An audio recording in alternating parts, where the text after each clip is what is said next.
ایک چھوٹے سے گاؤں میں احمد نام کا ایک لڑکا رہتا تھا۔ احمد بہت ایماندار اور نیک دل بچہ تھا۔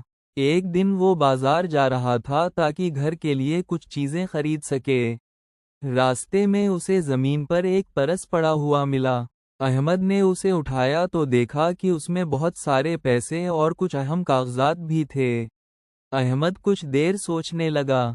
وہ چاہتا تو ان پیسوں سے بہت سی چیزیں خرید سکتا تھا، لیکن اسے اپنے والد کی بات یاد آئی کہ امانت ہمیشہ اس کے مالک کو واپس کرنی چاہیے۔ احمد فوراً گھر واپس گیا اور اپنے والد کو ساری بات بتائی۔ اس کے والد نے احمد کی تعریف کی اور کہا کہ ہمیں اس پرس کے مالک کو ڈھونڈنا چاہیے۔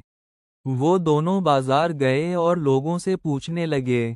کچھ دیر بعد ایک پریشان آدمی ملا جو اپنا پرس گم ہونے کی وجہ سے بہت فکر مند تھا۔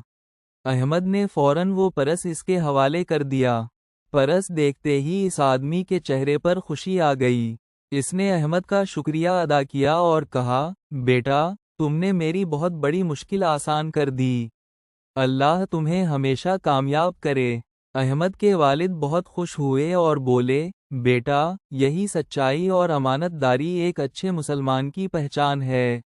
اس دن احمد کو یہ احساس ہوا کہ سچ بولنا اور امانت واپس کرنا ہمیشہ انسان کو عزت اور خوشی دیتا ہے۔ سبق: مورل: سچائی اور امانت داری انسان کو اللہ کے قریب اور لوگوں کے دلوں میں محبوب بنا دیتی ہے۔